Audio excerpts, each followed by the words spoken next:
Welcome back, everybody. John Arvosis here in Washington, D.C.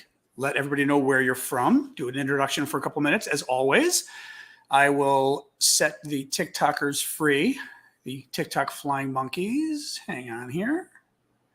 As always, I have to make myself less orange on TikTok. That's like the requirement. There we go. Woo-woo!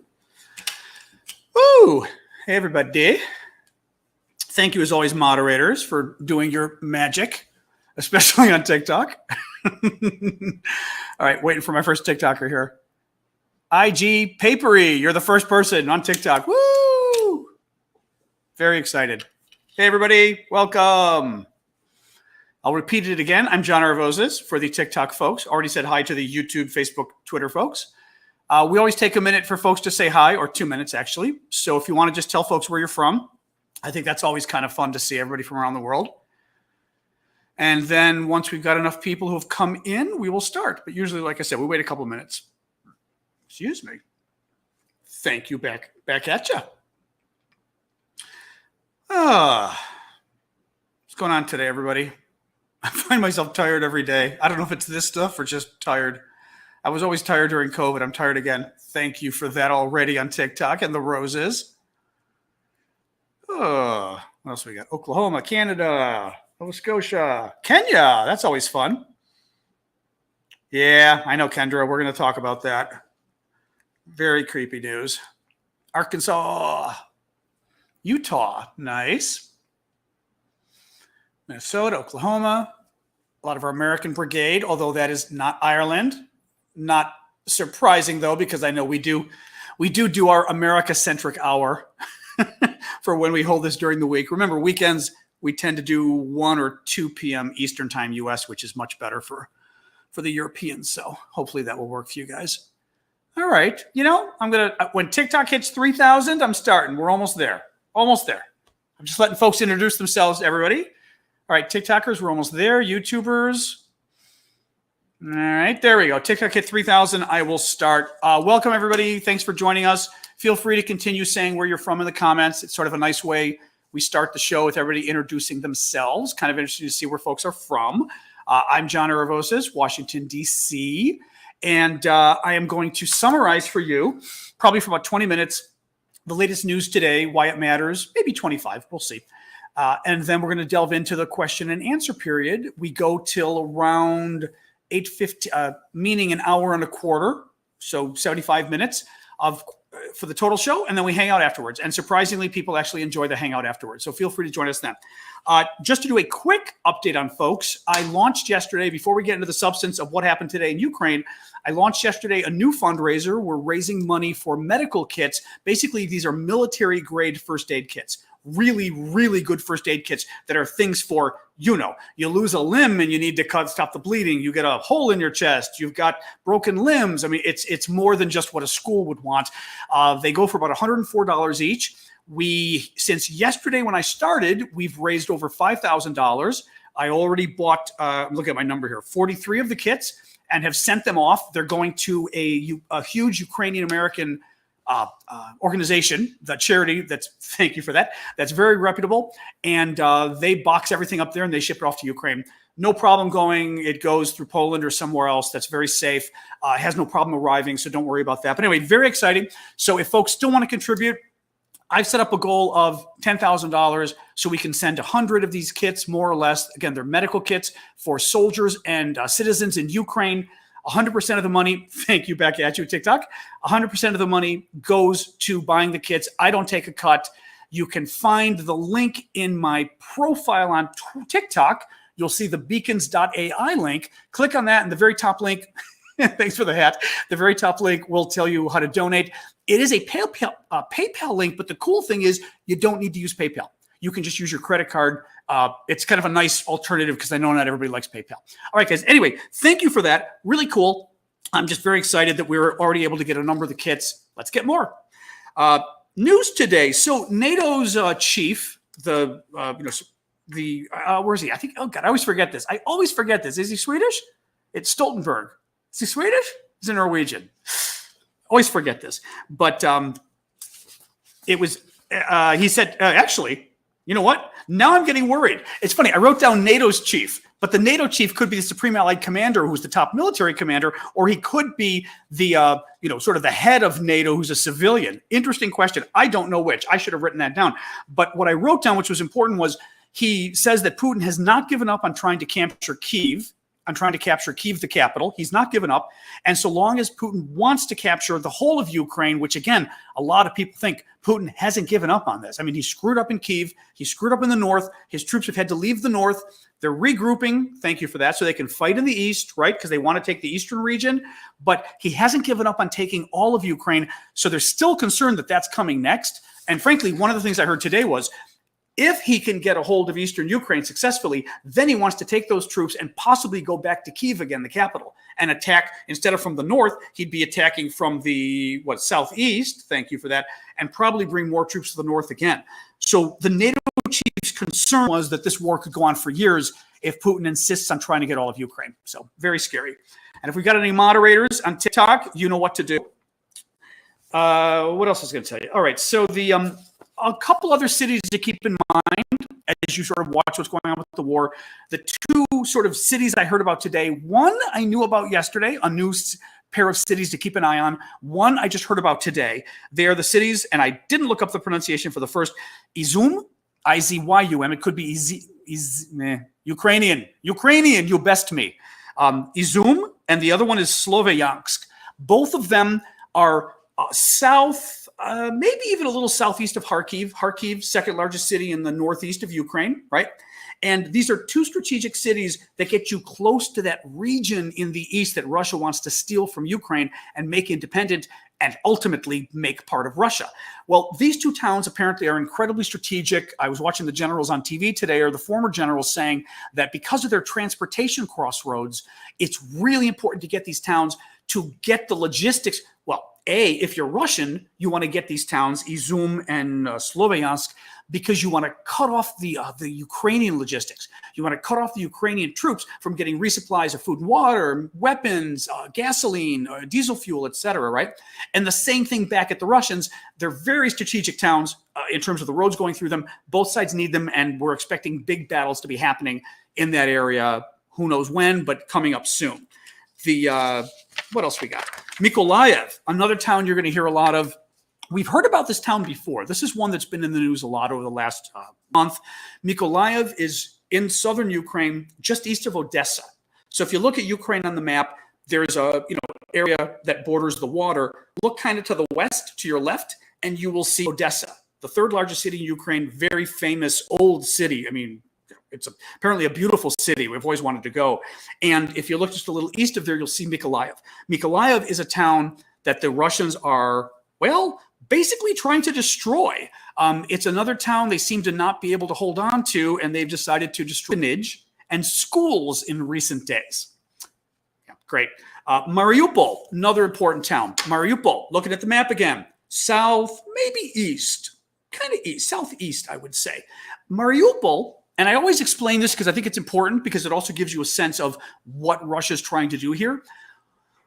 At the most, Russia would like to take all of Ukraine, dissolve it, and make it part of Russia. They've said this multiple times. The Russians do not believe, Putin does not believe that Ukraine even exists. He doesn't believe it's a real country. Thank you for that.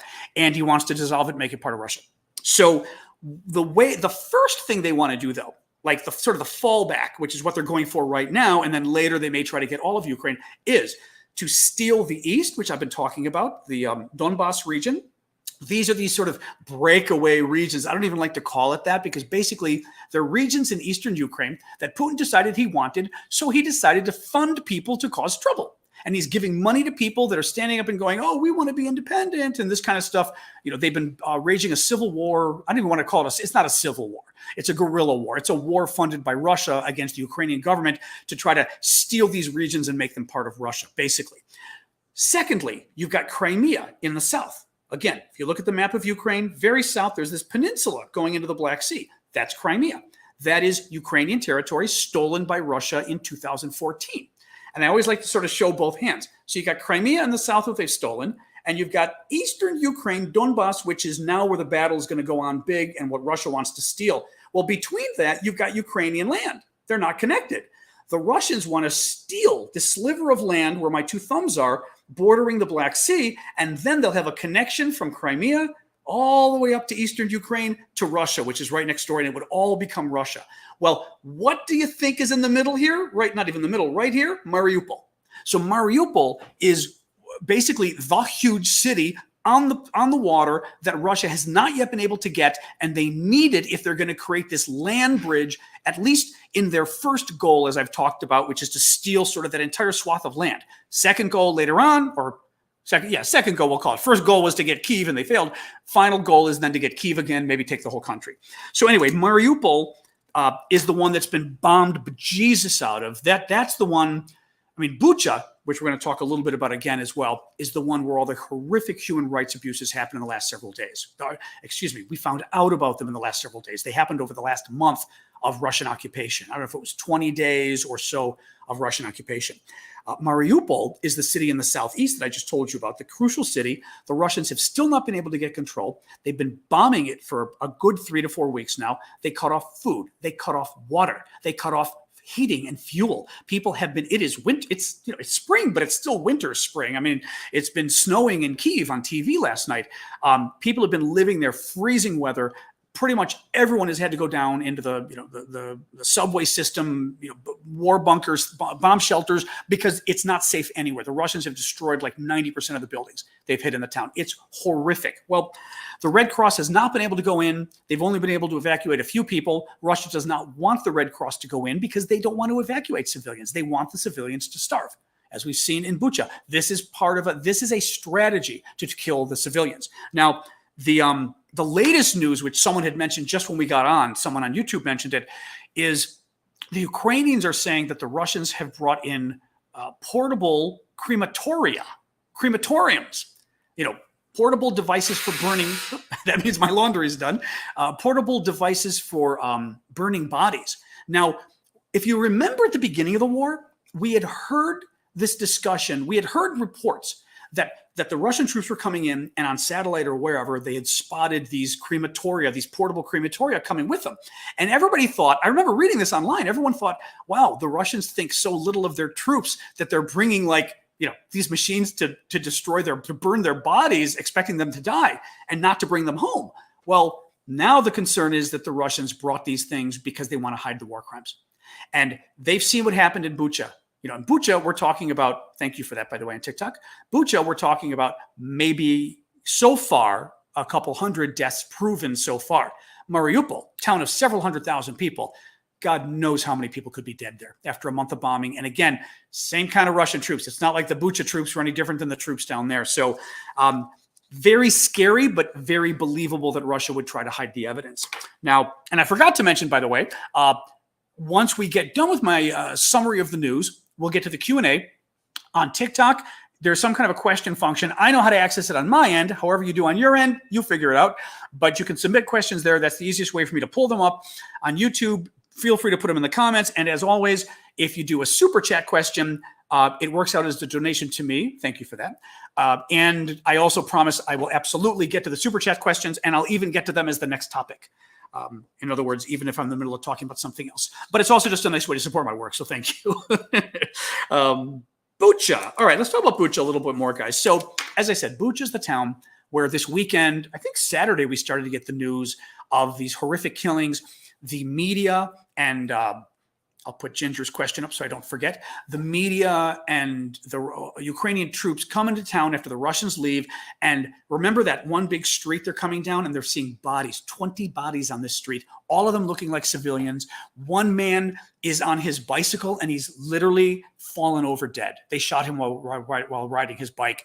Another man has his hands tied behind his back. They shot him when he was tied up, which is an execution. That is such a war crime. It's not even funny. Well, the latest on Bucha, there's a video which I saw yesterday. It's interesting. It's interesting, by the way, the stuff you see on social media. I saw this video yesterday on social media. CNN got it up today. So it's on CNN today. I didn't put it up because I just thought it was a little too creepy. Basically, it's video showing up from a drone. So very high up, you're looking, it almost looks like Google Maps, and you're looking at maybe 4 blocks by 4 blocks. So you can imagine a person, if this is, you can imagine a person looking literally as big as the space between my fingers. So you really can't tell it's a person, but you can tell he's moving fast, like on a bike. Then he gets off and it's a person with something next to him. But again, only you'd say maybe he's moving a bike, but literally he's, very like the size of an ant. Well, really scary. You see all over this town, this is Bucha, are tanks. Russian tanks are everywhere. And this guy is walking down the street that looks like it's okay, but about a mile up, you see tank, tank, tank. And he's coming to an intersection, and on the intersection, right over to his left, at a block away, is one tank, another tank here. Well, he gets to the intersection, and what happens? The tank opens fires. This damn tank in this video, unless I'm wrong, but look at the video, it looks like this tank opens fire 3 times on this poor man walking his bicycle. First of all, you have to use a tank to kill a guy on a bike, walking a bike. Second of all, 3 rounds from a tank. They were having fun. I mean, I'm sorry. I cannot see any other reason for this than the Russians were having fun. And it's a guy on a bike. Tell him to stop. Ask him what he's doing, but you don't do 3 rounds from a tank. Just horrific. And they've confirmed it, by the way, because they got video or photos of the guy himself once the reporters are there. And he's literally right there. He's on his bike. It's next to a car or something else that they've identified. So they killed him. Really horrific. I'll jump since you guys posted some questions. I'll jump really quick. I do want to finish Bucha, but let me look. I'm sorry, Lori. Let me see what you got here. Lori, I will get to yours. I want to do Bucha first. I'll pull, I'm not Lori, I'm in Ginger. I'll pull Lori's up really quick because Lori's talking about Mariupol and the denial of aid. Lori says, surely if they're actively denying them access to aid, which they're doing in Mariupol, and they starve to death, that's a war crime too. Yes, absolutely. I mean, they're intentionally starving them to death. How could they blame Ukraine? I mean, the Russians will blame Ukraine, but it is a war crime. As always, how do you prove a war crime? And that's the stuff that gets difficult because it's a court of law and it becomes, we can talk about that later. Thank you for that, by the way. We can talk about it later, but it's not an easy thing to prove in court, sadly, war crimes. Ginger, I will get to yours as soon as I finish Bucha because I don't want to get off the topic. 2 other Bucha stories. One, another bad story from Bucha, and then I will say a positive news from Bucha. So at least I'll end Bucha on a higher note. The sad story, another woman giving a personal story of how they killed her husband. And again, these are war crimes. Irina Abramova. She says her husband was taken out into the street in his slippers. I mean, real dangerous guy. In his slippers, forced to kneel, and then they shot him in the head. And because the wife came out after him, and the soldiers told the people watching, you must be punished for the Nazis in your government. Now, again, this gets to the mindset of the war crimes because the Russians have been told that, Ukraine is run by Nazis, that their government's all Nazis, and of course the people support the Nazis, so the people must be killed. But now, I mentioned this essay the other day that I talked to you guys about that was in RIA Novosti, I think it was RIA Novosti, which is one of the largest state media entities, and this essay, of course, which is the official policy. They don't publish anything but the official policy in Russian papers because it's now, it was really, but it's certainly now it's a dictatorship. The story was talking about how basically most Ukrainians are Nazis, and technically, Russia can't treat the citizenry the way it deserves, basically suggesting technically they can't execute most Ukrainians, but they are Nazis and they all have to be punished for the war. And that's exactly the quote you get out of this guy. You're being punished for your government of Nazis. Amazing. The good news, I will say, is the U.S. now believes that it will be able to identify the Russian units who carried out the attacks in Bucha. There's already reporting on the U.S. saying I shouldn't say it's not clear, but there's evidence that perhaps one unit of Russians was leaving when another came in. So they're trying to sort of do the data. Obviously, you would see this on satellite. So thank you for that. You would see on satellite, unit moving in, unit moving out, when the bodies were on the street, so they can really start to do a TikTok, we call it in a TikTok. I didn't even think of that. In politics, we call it a TikTok, which means like a hour by hour or day by day, tick-tock, tick-tock, tick-tock, right? Like a clock ticking of what happened when. But the good news is they think they'll be able to find these guys, which is great. So that's good at least, because again, that will help the war crimes. Now, Ginger, let me get to your question, and then we'll jump to Russia's debt. Do you think the U.S. has the guts to allow Poland to house our nuclear weapons? If so, what do you think Russia's response will be? I am not, first of all, the U.S. has nuclear weapons. I was just reading up on tactical nuclear weapons today, and we've got something like 900 or something, tactical, meaning these smaller ones, nuclear weapons in Europe, which I had not even realized until I read it today. I don't know where they're housed, so I don't know whether any are. I'm guessing we don't have them as close as Poland because that might be an affront to Russia. Maybe we've got them back in Germany and France. I don't even know. But that, look, the way things are going, and I'm going to get to the sanctions talk in a minute, update on sanctions, what happened, why I'm still not very happy about it. But it seems clear to me that Putin has done a great job scaring our leaders. I like the hiccups when I talk to you. Scaring our leaders about nuclear war. Thank you. Scaring our leaders about nuclear war. And therefore, since our leaders are like, oh my God, if we give Putin, if we give Ukraine MiG fighter jets, Putin might go nuclear on us or whatever. If we're so afraid of that, there's no way we're moving our nuclear weapons into Poland, because that's just an even greater affront, because it suggests that we're playing nuclear games with him. So I don't see us doing that. I'm not sure whether we need to do it or should do it, because honestly, we've all got enough nukes to still blow up the world many times over. So, but I think the question would be whether you do it to kind of be in your face to Putin.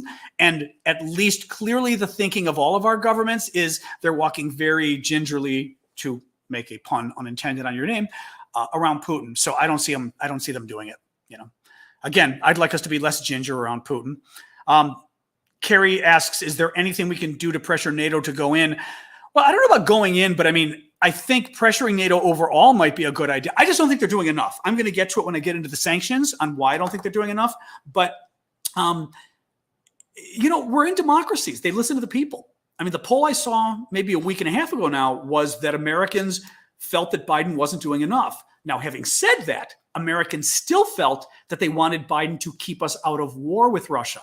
So, right, Carrie? So they wouldn't have agreed with you on NATO going in, so to speak, but they wanted Biden to do more. And to me, that means selling the planes, basically give these. What I don't like is I'm hearing people like Wesley Clark, who I trust, who's a former Supreme Allied Commander of NATO, former U.S. general, and Clark is on TV every day warning that we're not doing enough and that our bureaucratic process is slowing everything down here in the U.S. And Europeans may not be helping either. I don't know, but I know for the U.S. that, our bureaucracy, our government is taking everything really slowly. We're being really careful. We assess every weapon. It's this ridiculous. And what everyone will tell you, this was all the news today and yesterday. The next 3 weeks or so are critical because Russia is having to regroup. Russia got, destroyed outside of Kiev. Their troops that are still there had to back up, go into Belarus to try to recover. The other troops that are still in decent shape are going all the way around to fight in the east. Ukraine destroyed a lot of their weapons. Russia has 3 weeks of trying to get its act together, and now is the time that Ukraine needs to hit them hard. And now is the time, from everybody I'm hearing, when you've got to get them as much weapons and equipment as possible and ammunition. So, anyway, I'm not thrilled, but I think, you pressure your governments however you pressure your governments. I look at it as that's part of the job I'm doing with you guys, and I think the same thing for you. If you're not happy, spread the word. Spread the word on social media. Social media works, amongst your friends. Learn what's going on, and frankly, you are learning and you care to learn because you're here, and spread the word on what's going on to people. And if your government's not doing enough, let your friends know. That kind of stuff just spreads. That's the beauty and the beast of social media is that this stuff just kind of, goes viral. So that'd be my suggestion. Let me jump ahead now on Russia's debt. This is an interesting story I talked about yesterday, and I will try to get it right with all my notes from yesterday. But the U.S. put sanctions on a lot of Russia's banks, and we basically froze their money here in the U.S., the dollars that Russia had in the U.S. in U.S. banks. But we've been letting Russia access that money in order to pay off its debt. Now, I'm not sure why we've been letting Russia access their money.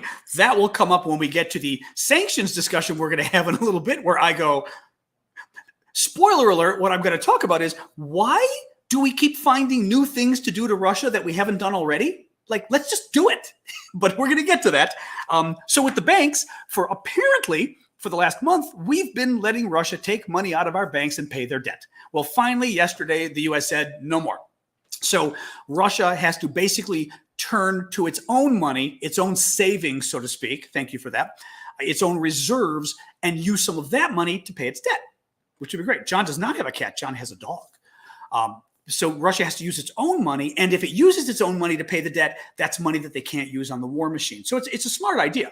Well, Russia has a choice. They could simply not pay the debt, but then, thank you for that, Ashley, they default if they don't do that, if they don't pay their debt. And if they default, then their credit rating goes to hell. You know how credit ratings work. They can't borrow in the future. I mean, it becomes a real disaster for them. Well, Russia today tried to pay its debt in rubles as a cute little get around because it can't use dollars. But thank you for that, Christine.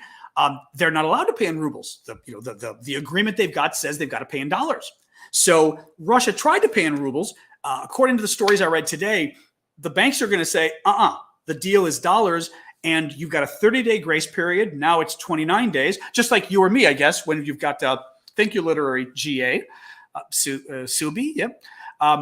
Just like with your bank, if you don't pay your mortgage, you've got maybe 15-day grace or something like that. Well, Russia gets 30-day grace to pay this in dollars, or they default. So Russia's now trying to play a cute little game of, we paid in rubles, but it doesn't work that way. So that's the latest on that. Glad to see that. There was a story about female Russian troops today who I saw interviewed, so they're for real. Thank you for that on TikTok. And the Russians captured them, shaved their heads. I mean, this is really bad, like really bad. Just because it's the inhumanity of it, shaving their heads because they're women. They didn't shave their heads because they do that to troops. They wanted to humiliate the women. Shaved their heads, stripped them naked, made them do squats. Squats are, when you basically imagine going down really low to go to the bathroom, number 2. If you didn't have a toilet, that would be a squat. Like if you go to the bathroom in the woods, that's a squat. But imagine a woman doing that in front of a group of men naked. It's to be obnoxious and anyway. And then they force them to make propaganda films. So the women are free now. So that's good. But just another example of the inhumanity. On the sanctions front, I'll tell you what the new sanctions are. Basically, it's EU and US, European Union and US. European Union is banning coal from Russia. That's great. It's a drop in the bucket compared to gas and oil, but it's fine. It's a drop in the bucket, though, compared. Full transaction ban on 4 key Russian banks. So they've now done basically full sanctions on 4 different Russian banks. They're banning Russian vessels from accessing European Union ports. That's a big deal. That's helpful. Increasing some export bans on semiconductors, I read, and things like that to Russia. This one kind of ticked me off. Russian companies are banned from competing for European Union contracts. Why were Russian companies allowed to compete for European Union contracts up until today? I mean, listen to this one too. And the EU is ending all financial support for Russian public bodies. I guess meaning like government bodies or other things. Why would the EU be? First of all, why is the EU providing any financial support to Russian public bodies? And why in God's name have they been doing it for the last month? I don't know. US, I'm not letting US off the hook here, so Europeans, don't worry. They're next. The US has banned all new investment in Russia. That's good. Increased sanctions on Russian banks and state-owned industries. Good.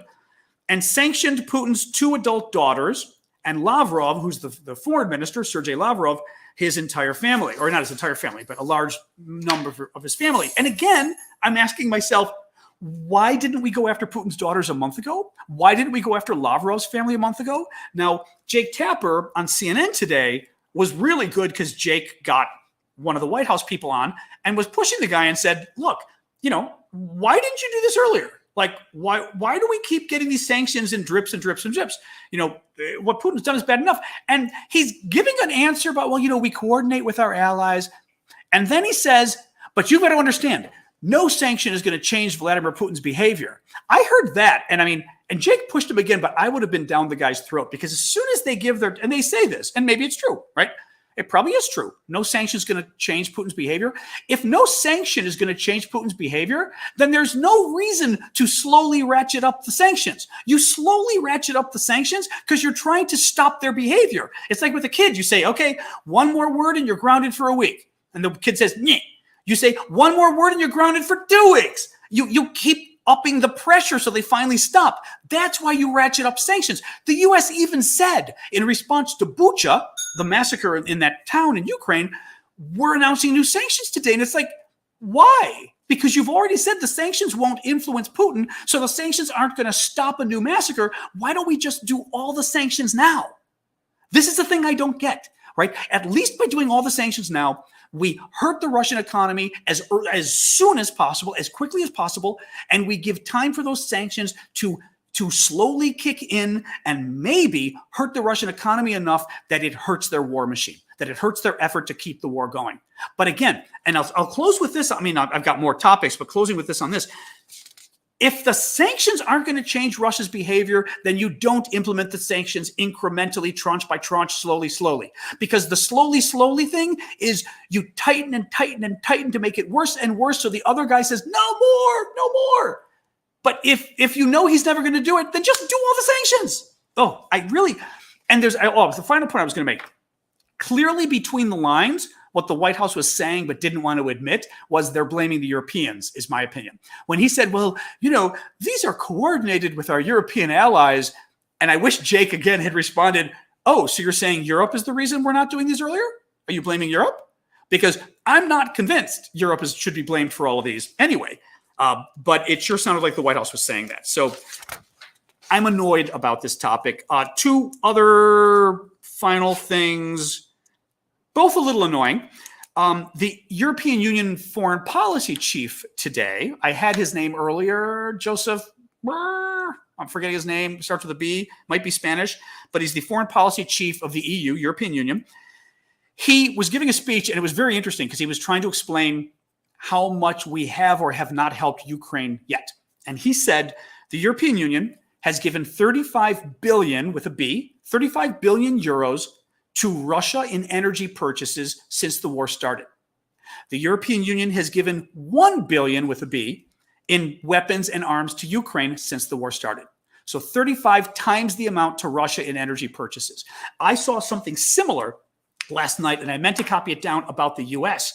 And it was John Spencer, who I've told you guys about before. He's a very good U.S. urban warfare expert, meaning he knows how to fight in cities. So, for example, if Russia wants to take over Kiev or even Mariupol, what it takes to fight street by street and fighting citizens with Molotov cocktails, and that's his expertise. He was talking about at the height of the Iraq War, and he said about the same thing, like something like the U.S. has spent now, I believe our number is a little over. Oh, by the way, the exchange rate for the euro and the dollar is pretty close. So just assume that's dollars. $35 billion in gas compared to $1 billion in aid. Well, the U.S. has given, I want to say, $2.5 billion or so in aid to Ukraine, in military aid. At the height of the Iraq War, this guy was saying we were spending $9 billion a month. And we've given Ukraine $2 billion, and that's nice, but we've got this dissonance in our head. There's something wrong with this, because this is not just Ukraine's war. We clearly see this now as Russia has to lose, that this is now a threat to all of us. Russia is now a threat again. Frankly, this is the Cold War all over again, but it's not our fault. I mean, Russia is a threat. And if Russia wins this, they're going to be an even greater threat because they're going to go after the Europeans next, I think. So why wouldn't we be throwing everything we can at making sure the Russians lose? Well, of course, we know why, because it might be World War III. And I'm sorry, I say that in a pathetic way because it's a Vladimir Putin talking point. And frankly, it's a talking point that's based on the notion that Putin has nuclear weapons and we don't. That's what it's based on. It's based on America going, oh my God, he'd use his nukes. No, he's not going to use his nukes because we've got nukes. And guess who else has nukes? The French have nukes and the English have nukes. And the Israelis in the South, well, I don't know if the South Africans still have nukes, but the Israelis have got nukes, but certainly France, Britain, and the UK do. Like, no one's, France, Britain, and the US do. He's not nuking us. I mean, he's not going to do it. That's the whole point of having nuclear weapons. But my God, it's just, he's done such a good job of scaring people. And I think that's why they're still not getting the aid they need from us, because whenever, I'm trying to think of how I think to do this. It reminds me of, I had clients do this, okay, when I'd be doing political consulting for clients. And they'd come up with some new campaign, some idea. I remember, I had an environmental client years ago, and it was back when Bill Clinton was president. Al Gore is running for president now. It's the year 2000, and they were not happy about Al Gore on some issue in particular. And it was called mountaintop mining, where basically you cut off the top of a mountain and mine it for minerals, but you literally destroy the top of the mountain. It's disgusting, just cutting the head off of a mountain. Horrible. Well, we had this whole campaign ready to go after Al Gore so that it would basically embarrass him, and he would say, yes, I'll stop the practice. Well, initially, we set the webpage up. It's sending messages to Al Gore. And mind you, this is 20 years ago, 22 years. So it was actually kind of edgy to have a website where you could send messages to the vice president. That was still kind of cool back in the year 2000. Well, the night before the campaign is to launch, the client freaks out. It's a big environmental group here in DC. Freaks out because their board of directors got upset and said, can we change the message? Instead of messaging Al Gore, who's the presidential candidate, right? Could we change the message to your federal water manager? Like, that's who the message goes to? And I went, your federal water manager? What even is that? And my point here, and I said, by the way, you're going to get no media coverage of a website that is attacking your federal water manager. Nobody cares. But my point is, when clients pull punches, I mean, that's an expression we use in English for meaning kind of when you pull back, or I think it's like you kind of go like this, but you don't punch. When a client will tell you to do something halfway, you end up doing a very bad job because halfway isn't really enough. And you have all sorts of problems. And I feel like we're doing this halfway, that we've allowed Ukraine to scare us so much. Last point. Okay, last little story I'll tell you really quick, and let's just jump into the questions. This is a bit of an annoying one, sadly, but a New Yorker reporter, with the New Yorker, what's his name? Joshua Yaffa, was in Bucha, or is still in Bucha, taking pictures, visiting people in their homes, and he visits one family's home. And the Russians, it's a home the Russians used for sleeping in and partying. He said basically they trashed it, which means in English, you destroyed it, but it kind of means trashing it is also like what teenagers might do with a drunken party in your home is trashing it. Just everything all over the place, food, whatever. There were food wrappers everywhere. The place was destroyed. Get this. So they've come into these people's homes, lived there, but they destroyed their home by living there. Before they left, they stole their television set and their washing machine for their clothes. The Russian troops stole their TV and their washer, and then wrote on the kitchen wall. They've got paint, or I don't know what they did, something, but they wrote on the kitchen wall, FUC, Ukraine in Russian or in Ukrainian on the kitchen wall. Now, that's bad enough, but somebody was explaining to me that you've got to realize Russian homes, this is my last story, and then we'll do our questions. You got to realize Russian homes are sacrosanct. You take your feet off, or you take your shoes off before you come in. They're super clean, super tidy, not a bit of dirt out in the home. It's very, Italian homes are this way, actually. I always found Italians are very proper with their homes inside. Like Italy, I love Italy. Italy can be a bit of a mess in the streets. Homes, very proper. Well, that's the extra nuance to this story, is that not only are the Russians just destroying these people's homes and writing, FU and all this kind of stuff, in the Russian culture, and I'm guessing the Ukrainian culture too, you treat your home very carefully and properly. So defiling it like this is part of the point. They're trying to just rub it in their face all the more that we can, that we know you like a proper home, and that's why we're going to destroy it. I just can't believe they stole the TV and the washing machine on the way out. I mean, these guys just, it's, as they say, it's a whole military. I mean, it's a whole military of people who don't know how to behave. They're poorly trained, and they're poorly trained, but also, poorly trained, poorly managed, and getting really bad messages from the top. So Franny McDowell had a question. John, should we be worried about North Korea issuing nuclear war threats against South Korea?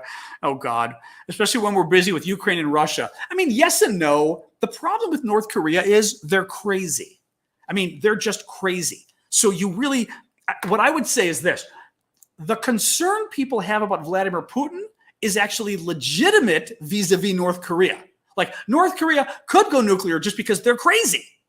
So that is a concern. Yeah, I did not see, were they issuing nuclear threats, or are you saying, should we be worried, for example, because someone asked this last night, should we be worried that North Korea, just trying to sow trouble, and especially to the U.S., starts making threats against South Korea just to, take America's eye away and start to cause more problems, right? So that's entirely possible too. I think more generally, yes, the U.S. should still keep an eye on what's going on with Korea and Iran, the Middle East, other trouble spots where somebody might try to take advantage of the fact that we're busy elsewhere. And honestly, Russia should be just as worried, because for Russia, and this is what I've been saying, if you're China or any other country right now, if you want a part of Russia, Russia's on sale right now. I mean, all their best troops are in Ukraine. All their best equipment's in Ukraine. A lot of it's been destroyed. A lot of it's been harmed. A lot of it is, whatever, at least damaged. And Russia doesn't have the extra. Russia barely has enough troops to help resupply Ukraine, let alone defend a second war halfway across. Thank you for that on TikTok. A second war halfway across the country. So, yeah, it's something to keep an eye on. Yes, and North Korea even more so, because, as we said, they're crazy.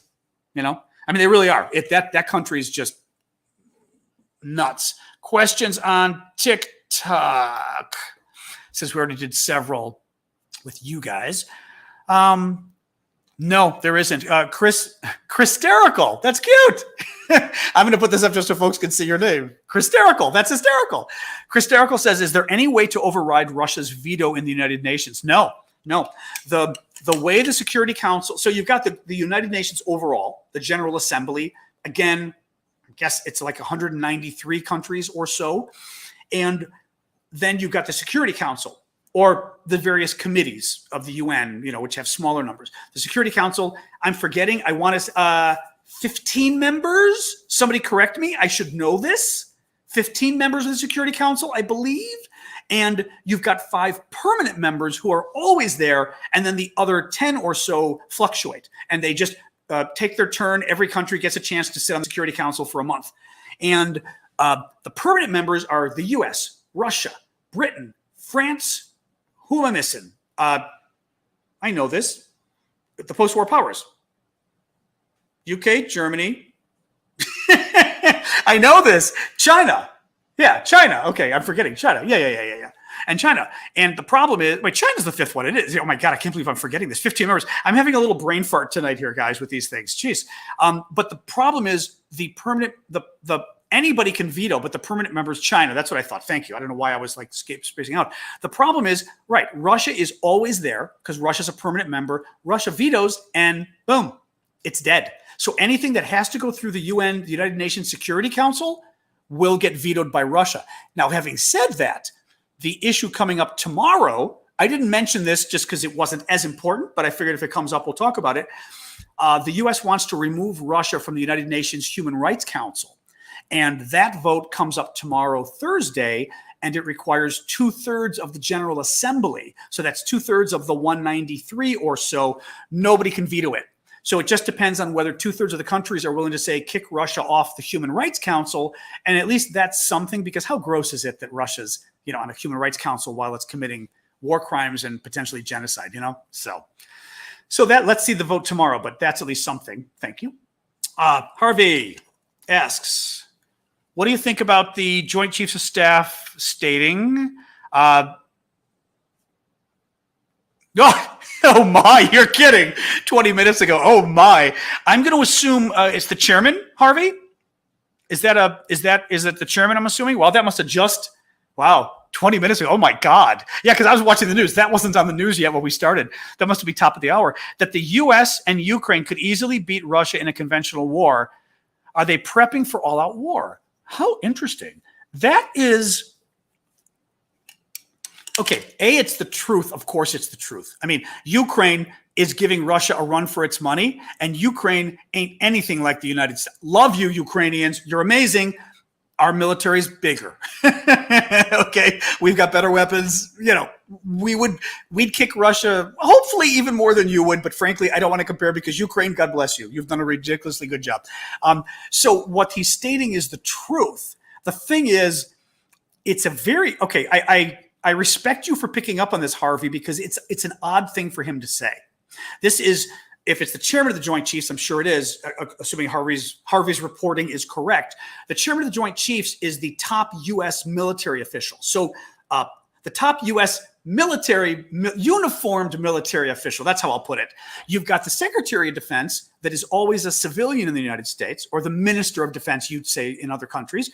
And then you've got the chairman of the Joint Chiefs, who is the uniformed military. So he's an active military, a general, always a general or an admiral, one or the other, who's in charge of it's. I don't know how they break down the responsibilities, but is the acting duty, the guy with the expertise as a general would. For him to make that comment sounds very odd to me, because it sounds very impolitic, meaning it sounds, if I put on my Joe Biden hat, it sounds like it's very confrontational and bound to cause trouble. So why are you saying it? Like, everybody knows the U.S. can kick Russia's butt. Why say it now? Unless you're trying to, psychological warfare against, okay, it's psychological, whatever it is, which Harvey picked up on. Either it's psychological warfare against the Russians, that somehow we just want to poke Putin and make him mad. I don't know why, but maybe we do. Although, again, I can't see Biden wanting to make Putin mad. Or, like we talked about last night, is there some slow effort going on to prepare the American public for war? Not saying we're going to war, but saying, the chances are increasing, even though it's not a guarantee it's going to happen. I find that very strange. Wow. Yeah, that's weird. Because, as I said, I think it's very impolitic. It's a very not very diplomatic kind of thing. And for him to say it, mind you, as the chairman of the Joint Chiefs too, this guy knows what he's doing. He's a top general. He's not an idiot. He said that on purpose. It was measured, and it probably was cleared by the White House. So exactly. Somebody said, what's the context? I'd like to see the context too of that. Anyway, if anybody can find the article, if you want to post a little bit of it in the YouTube comments, just post a paragraph or two or whatever. I can read it for everybody. I don't want to, my iPad is old, so if I pull it up on my iPad, it could take 5 minutes for the article to come up. Let me pull up another TikTok question. But yeah, somebody can find, easier for me to read on YouTube. Hang on, Trevor. Let me get the question on here first. That's interesting. I don't think so. Kedron says, is there any truth behind U.S. troops being in Mariupol? I mean, I wouldn't know, but I can't imagine. There being U.S. troops in Mariupol. I mean, I have no idea. I guess what I have no idea about is, what kind of intelligence things might be going on behind the scenes. Do we have intelligence operatives helping people? Maybe. It's very risky, but maybe. Also depends what they're doing. For example, if an American got caught trying to bring humanitarian aid, that's not really the same thing as an American getting caught trying to blow up a Russian headquarters or something, right? So it would depend, but I can't believe it. Can Russia afford war of years? Well, okay, this is a funny question. Not funny. I mean, it's an interesting question. Sorry, what was the name real quick? Woody JP. Can Russia afford years of war? Well, I mean, yes, in a way, because look at the Soviet Union. They couldn't afford it. They just kept going and going and going, right? Until finally, Reagan helped bankrupt them, but also Afghanistan really did them in. They did so badly in Afghanistan. They lost so many troops that, the government itself lost credibility with the people and with the military. Ironically, the number of troops the Russians lost in Afghanistan over 10 years was 14,500 or so. And now we believe, well over 15,000 Russian troops have been lost in just a month. So this is far worse than Afghanistan for the Russians. But, could they keep going? Sure. I mean, because let me say sure, meaning that's the advantage of a dictatorship. The problem is they've got to pay for it. And that's what becomes interesting. How do you pay for it? How do you build things when you can't get all the parts? One of the stories I love is the other day I was reading Russian drone. Thank you for that. I always feel like I'm in drag when you put that on me.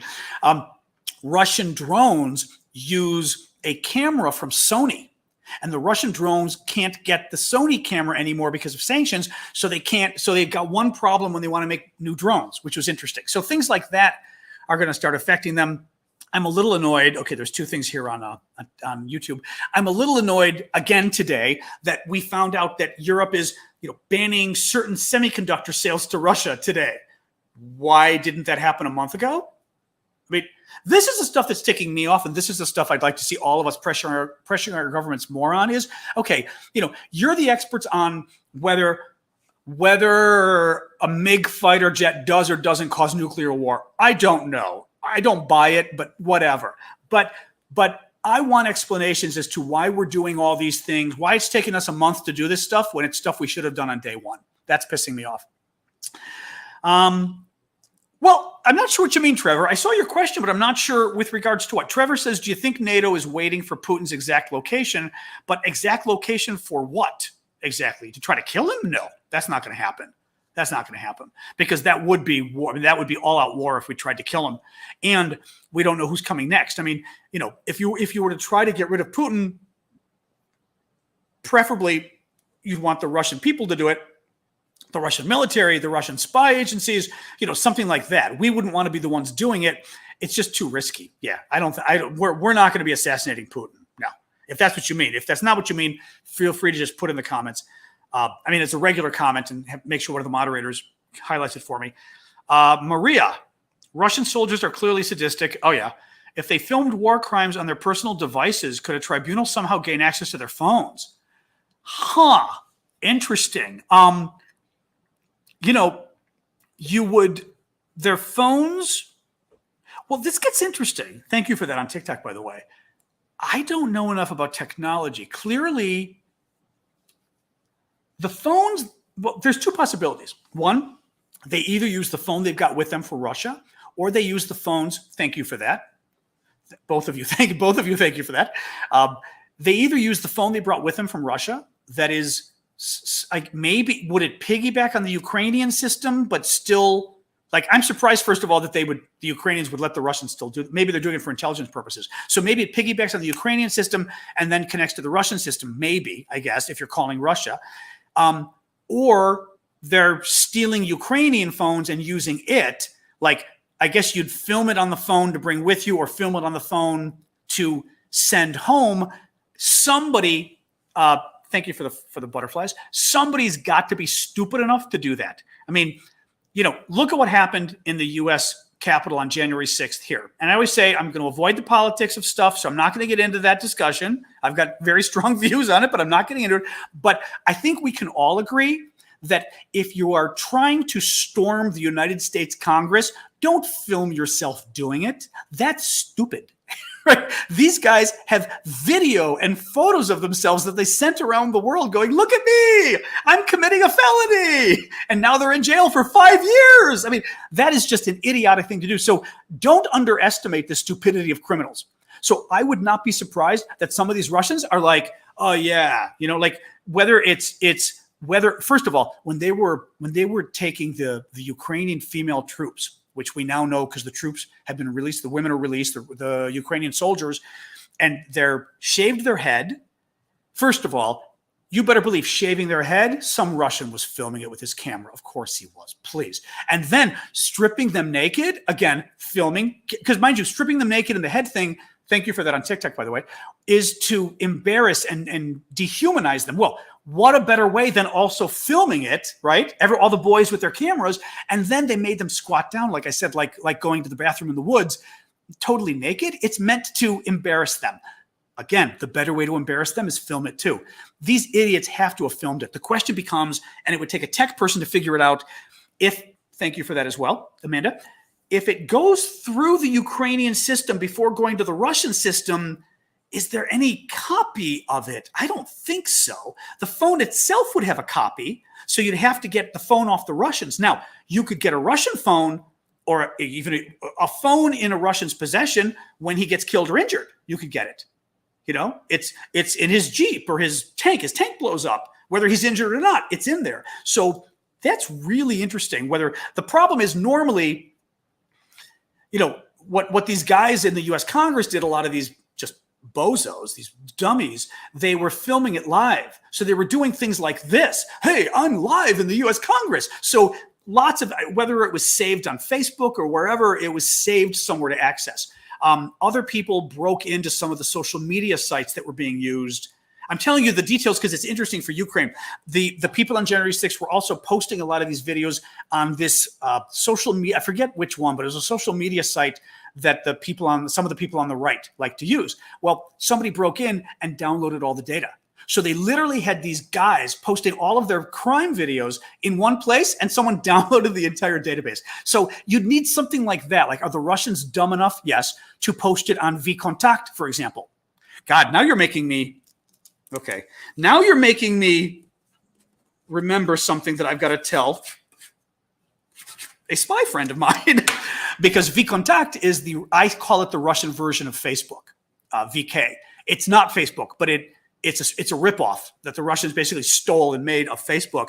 And I could see soldiers posting stuff there. That's very interesting. The morons that they are. Very interesting. Huh. Yeah, I'm going to call somebody when we're done with this. Nope, no question there. All right, TikTok, we do another question. We got about 20 minutes more of questions, so don't worry, guys. We got ample time here. Good question. Jabarti asks, or Jabartri, where are the soldiers that surrendered? Well, I would say let's ask that question about both. You don't hear a lot about Ukrainian soldiers that have surrendered, and you don't hear a lot about the Russians. Now, on the Ukrainian side, well, both sides have filmed them, so we're seeing that. There was a recent soldier exchange that had a prisoner exchange that was like 85 or whatever, maybe 85 Ukrainians, including 15 women, which makes me think these women we're talking about with the shaved head and everything. I saw that hat in the background. Thank you on TikTok.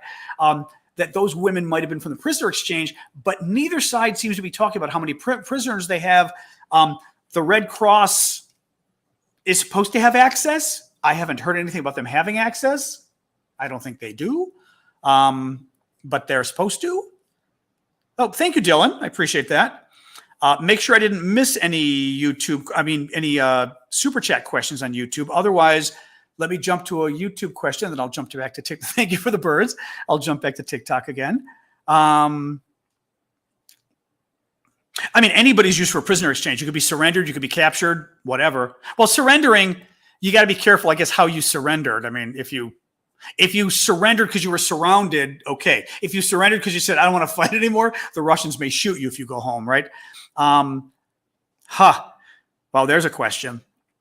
Catherine B. asks on YouTube, what are the odds of Russia bombing a prisoner of war camp in Ukraine and blaming it on Ukraine? Very high. Absolutely. Absolutely would they. Brilliant idea in terms of it being a horrible idea. Absolutely. Now, actually, I'm going to highlight this so I don't forget it, Harvey, but someone just asked a really interesting question because it made me think of something bigger. So Dopeness, not Whackness, again, your names crack me up, says, can we get satellite footage of Mariupol where the Russians are using the mobile crematoriums? Yes, absolutely. What you had me thinking of was, and I'm sure we're doing it, one of the things they need to do is exactly what we did, or what everyone's doing in Bucha. And thank you for that on TikTok. I just saw the birds, what they're doing in Bucha, which is one of the ways they proved that these atrocities happened, at least while Russia was there, is they looked at the satellite photos. And I think it was like March 9th, the streets were clear. And the Russians were, or maybe the Russians were there as of March 6th or something. So the Russians already occupied. Thank you. March, ooh, funny bone. Oh, we call that the funny bone in English when you hit this part of your elbow, ooh, and you hit the nerve. In English, we say the funny bone. Not funny. What we did was we looked at the satellite photos of March 9th, and the New York Times did this actually, the satellite photos of March 10th and 11th or so. And what they saw was, thank you, that there were no bodies on the street March 9th, and March 10th and 11th, there were bodies on the street. And the bodies matched exactly the photographs we have of bodies now of people who went into town. So you see a body in front of a white car with a blue collar, with a blue car behind it. The satellite shows the same thing, body, white car, blue car, right? And I was thinking the same thing about Mariupol. I am sure somebody is looking at satellite images of Mariupol to look just for civilians on the streets, for starters, let alone clearly the military is doing it to analyze what Russia's doing. We are, I guarantee you, sharing this intelligence with Ukraine, hopefully sufficiently. Oop, that would be, don't freeze TikTok. That would be my mom calling. Did she freeze or am I still, hopefully, did she freeze me on TikTok or am I still there with you guys? Hoping I'm still there. Let me know if it froze me, TikTokers. Damn it, if she froze it. All right, hang on. Oh my God, that was my mistake. Do not disturb. How did she get through? All right. Jeez. That's funny. Oh my God. All right, guys. All right. Boom. Boom. Go live. I knew it. I knew it. My mother sabotaged me, which means she may call again. Oh God. All right. And all of you people watching on YouTube, I apologize. We'll take a minute here for folks to come back in. Oh my God. TikTok down. Oh my God. My mother called. I wish it would let me comment. My mother called and it froze the phone. Unbelievable. No, not I don't blame mom, but I laugh that like TikTok goes down. The second it gets anything else interfering, it goes down. My problem is, as I've told people, my mother called. That's what happened. So, all right, guys, if you want, I don't even know what we were talking about. I'm back. Maybe let me go on with the topic and somebody explain every 10, 15 seconds that my mother called and that's what froze, so people know what the heck's going on with why I disappeared, if you would. So Harvey asks, just add to my last comment, the Joint Chiefs of Staff have said global peace and stability is at risk and the U.S. can easily restore it. That's very interesting. Let me read that again. So the chairman of the Joint Chiefs of Staff, the highest uniformed U.S. military guy, said today that global peace and stability is at risk and the United States can easily restore it. To me, that means, yep, that was I'll tell TikTok again really quick. Mom called, she froze all of you guys out. Sorry, I didn't answer. It just freezes my phone. So hopefully mom doesn't call back for half an hour and I call her back. You know, it's funny. I put my phone in do not disturb. My guess is mom has privileges to break my do not disturb, which makes sense. She's mom. So I probably did say, because she's 92, so I think I worry about mom. Okay, I'll tell you a quick mom story and then we'll continue here. But mom tells me last time I'm in Chicago, I fell in the middle of the night and I couldn't, mind you, 92 years old. I fell in the middle of the night. I couldn't get off the floor and I didn't know what to do. And I didn't know what to do and I couldn't get up. So I grabbed a pillow and I just slept for the rest of the night on the floor. And then in the morning, she called my brother-in-law, my sister's husband, and said, could you come over and help me? I'm stuck on the floor. And I went, Mom, why didn't you call? She goes, yeah, but I didn't want to wake anybody up. I said, what do you mean you didn't want to wake anybody up? I said, just call me. She goes, yeah, I don't want to wake you up. I was like, okay, Mom, do you not understand? And I promise I'll stop the clock. I'll give you extra time talking about Ukraine just to finish my mom's story, since mom is the one that kicked everybody off of TikTok a minute ago by freezing my TikTok. That's why I'm telling a mom story. I said, Mom, do you realize how traumatized I'm going to be for the rest of my life if my mother died because she thought I'd be offended if she woke me up? So she just laid there and died. I said, do you understand the damage that would do to my head? Oh my God. Mothers. Like, oh my God. But I love that. I didn't want to wake you up. Yeah, oh God. All right, Harvey's question. So this is interesting what we're talking about, guys. So welcome everybody else too, because I see more of you guys joined in. I am doing Q&A about Ukraine and what's going on right now. I'm from Washington, D.C. And the latest question was from Harvey Kittle, who said that the U.S. chairman of the Joint Chiefs of Staff, who is our highest uniformed military official here in the U.S., said that, quote, global peace and stability is at risk with the Ukraine war, and the United States can easily restore it. And what we're discussing is why he said that, because first of all, what it sounds like he's saying, and I think it's true, it sounds very much like he's saying, is the U.S. can beat Russia if we have to. In a convention, I mean, nuclear, of course, the whole world goes away. But in a conventional war, the U.S. can beat Russia. That's what he's saying, especially when he says we can easily restore it. He's saying we can easily beat Russia if we wanted to, right? The thing that I don't understand is why he's saying this, because that's a very upfront, and what I'm talking politics now here. I'm not saying I love that I'm an American and I believe I am so pro-Ukraine. I love that he said that, right? That we can kick Russia's butt. Yes, but that's not how you do things in politics. There's a reason you say things. And he is the highest U.S. military official, uniformed military. He is not a dumb man. He is also very careful with, this is General Milley. He's very careful with his words. So if he said this, there's something else going on. Now, Harvey, who asked the question, had previously said he thinks or is asking if the chairman is trying to prepare Americans and the world for war with Russia. My suspicion, though, think about it. Thank you for that, by the way, on TikTok. My suspicion is it's the opposite. I think what you're seeing, I'm thinking about this now for a few minutes. What you're seeing him do is something that I've been wanting us to do, and I know a lot of us, you have been wanting to do, which is basically, we've sat here for a month, and we've listened to Vladimir Putin talk about nuclear war, and now he's going to use his nuclear weapons on us if we're not, good boys and girls. And I've been saying, we've got nuclear weapons too. And what I mean by that is not let's threaten them, but, Putin's threats are meaningless. And at some point, I wish we would just say, dude, you're not the only one with nukes. Just stop it. Stop playing games, right? We both know what happens. It's crazy. I wonder if the chairman of the Joint Chiefs isn't saying that to Putin. If he isn't saying, you know what, and the U.S. has got some kind of intelligence that we're getting more worried about Putin doing something to drag us in. That's what's happening, Harvey. The administration got some kind of intelligence, we don't know what, this is my guess, telling us Putin wants to get the U.S. involved, or he's going to do something like using a nuclear weapon, using a chemical weapon, something that will force us to get involved. And what the chairman of the Joint Chiefs is saying publicly, Vlad, I want you to remember, we can kick your butt to the moon if we want. We will destroy you, and we will easily destroy you. And he's threatening Russia. He's not preparing Americans for war. Again, this is just my gut as a political guy in Washington, but I think he's threatening Russia because something they heard privately scared them about what Russia's intentions are.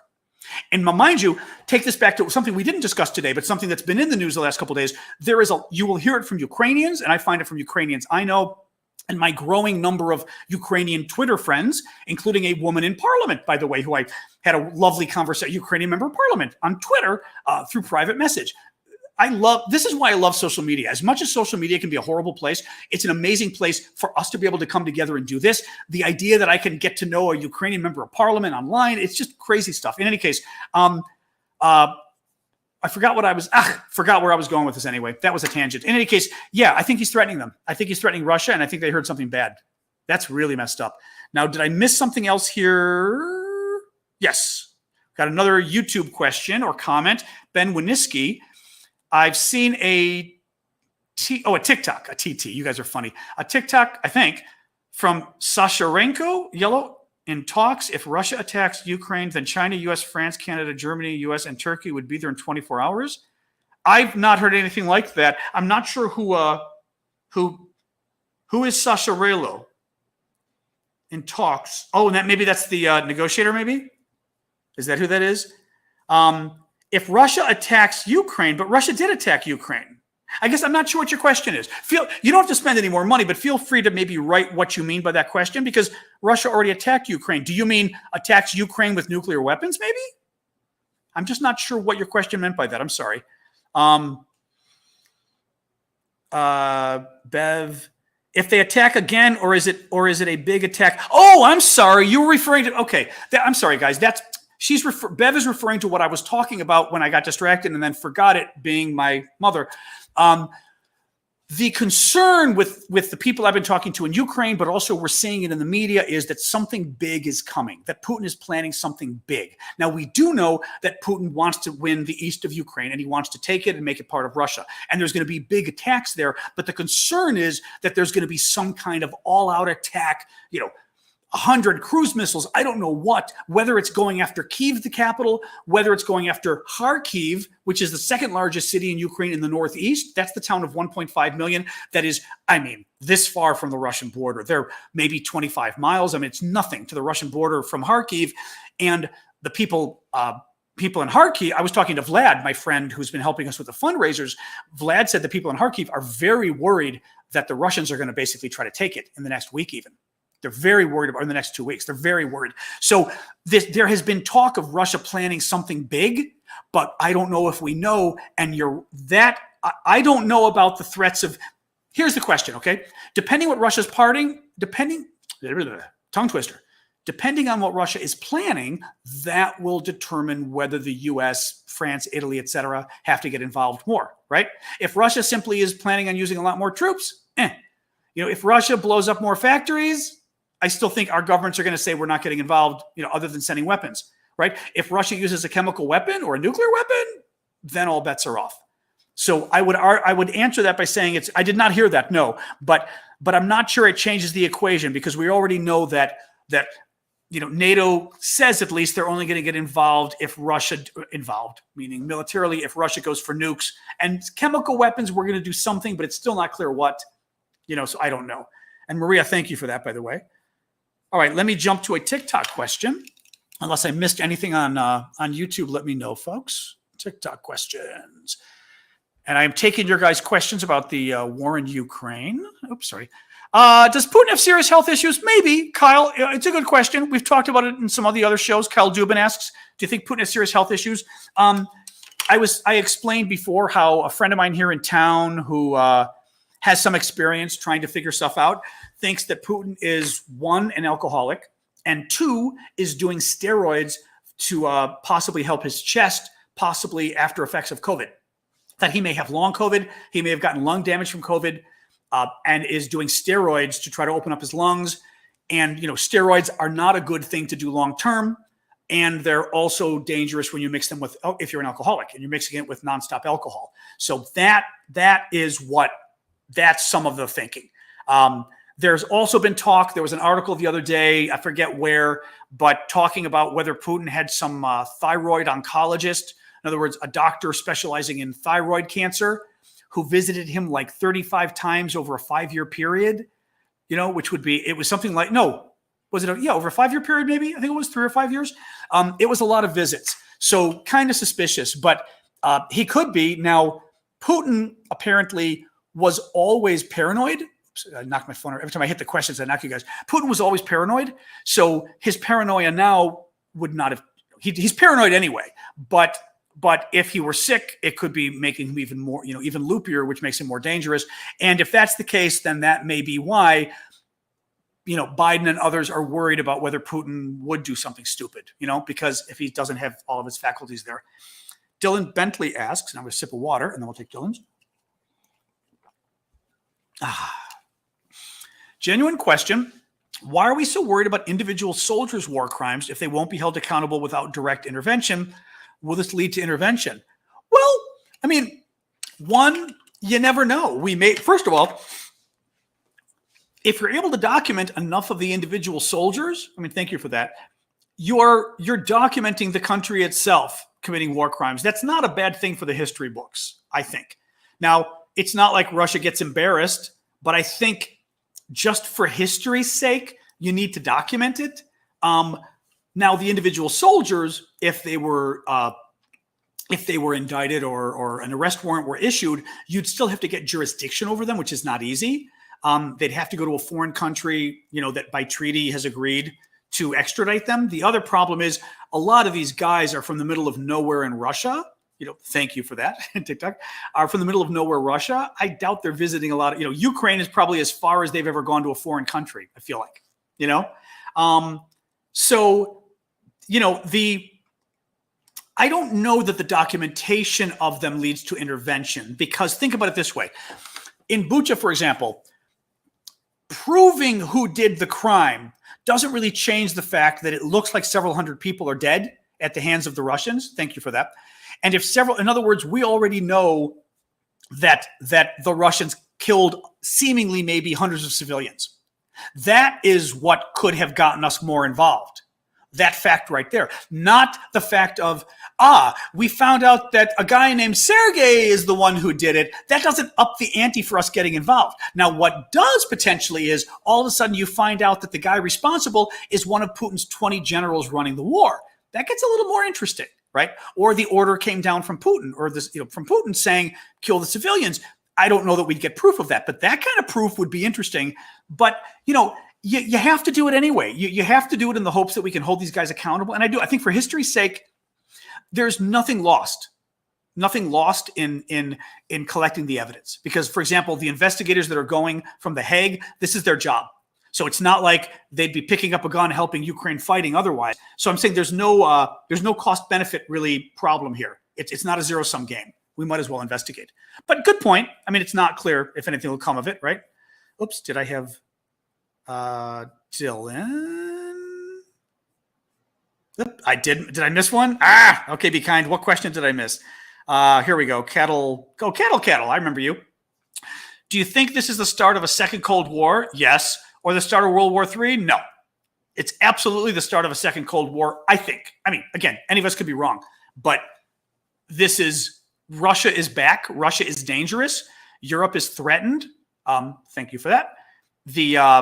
We now know that there's yet again another new threat of a ground war in Europe. Now, the irony is we've also seen that Russia isn't very good at this and that their military isn't very good. So that's kind of an ironic side effect of what we're seeing here, right? So, but I still think we have entered a new Cold War yet. I think so. Yeah. Except it's against somebody who's no longer a superpower. They're just a nuclear superpower. But even their military isn't superpower anymore. But they're willing to invade their neighbors. Are they willing, could they cause lots of damage to Poland, lots of damage to the Baltic countries? Yeah. They could still try to take Latvia, Lithuania, or Estonia back and make it very difficult for us not to. So, Nick, I'm sorry I missed yours too. Supply chain problems affecting ramped rhetoric and aid. I would have liked to buy a few more vowels. A few more verbs might have helped there. I guess I'm trying to figure out whose supply chain problems. We know Russia. Well, Russia's the one having supply chain problems, so I'm assuming you mean Russia. Is it affecting their ramped up rhetoric and aid? Well, okay. It could be that they're stealing the aid for their own troops, if that's what you're asking. And I'm sure first of all, I'm sure they are anyway. The Russians are stealing the aid. They're absolutely giving the humanitarian aid to their troops. For example, we know that the Red Cross and others have been trying to get humanitarian aid into Mariupol, which is that city in the southeast that the Russians have been blowing up for a month. Last week I read there were 12 truckloads of humanitarian goods that the Russians just stole. They just stole it. The way they're stealing television sets and washers from people, they just stole the aid. And they're giving it to the troops. So it is quite possible that the supply chain problems, meaning Russia's logistics U.S. supply chain. Well, I'm thinking more Russia's. U.S. supply chain, but I'm not sure what supply chain problems are we having that's affecting our ramped up rhetoric. I'm not sure. What supply chain problems are we having? I mean, I guess it depends what you're talking about, but I guess I'm not very familiar with where we are with all of this. I know there is ultimately a concern that we can only give so many weapons to Ukraine because we need them to defend ourselves. We need them to defend our allies. This was the whole idea of Poland with the MiGs, right? That if Poland was going to give its fighter jets to Ukraine, then the U.S. had to give fighter jets to Poland because Poland has to defend itself too.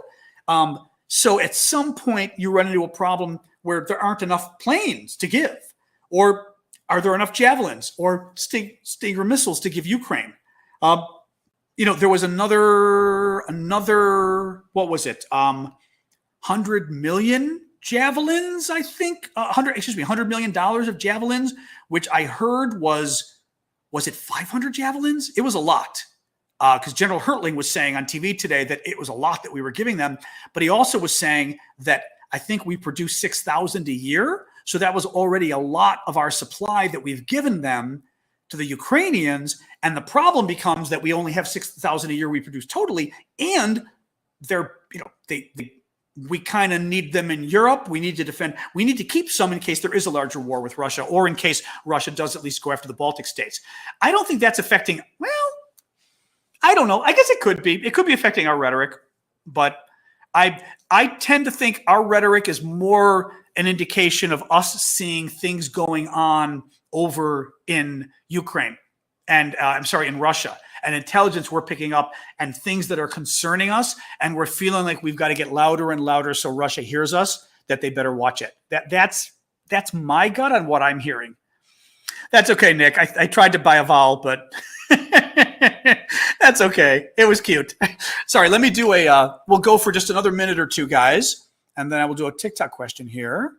Typically, I go about an hour 15, an hour 20. We're at the hour 20 mark now. So I'll do maybe 2 more questions and then we'll wrap up. And then we hang for about 15, 20 minutes and just talk. And actually, it's kind of fun. People have been enjoying hanging out. So, all right, let me pull up the last TikTok question and then we'll do another one on YouTube. I know North Korea is being a pain. They're crazy. I mean, I'm not sure what else to say, but North Korea is going to try to cause as much trouble. I think part of North Korea's problem is, me, all this attention on Russia being bad. What about me? The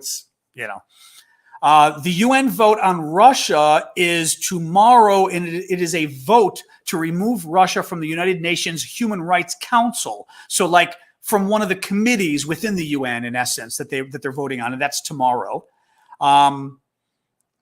Anything else? What can Americans do at home? You can donate. Honestly, a couple people asked that. You can donate, and you should. I'm raising money too, but not just me. You can find, I think maybe Google around and see. I'm not a big fan of the big aid groups just because, they're big. They've got a bureaucracy. The money goes to a lot of salaries, and that's okay because they've got to pay their staff. But, I've been raising money online. We've just been providing it straight to Ukrainians to buy food and stuff. But and right now I'm raising money for medical supplies, which again are medical kits, for military grade medical kits.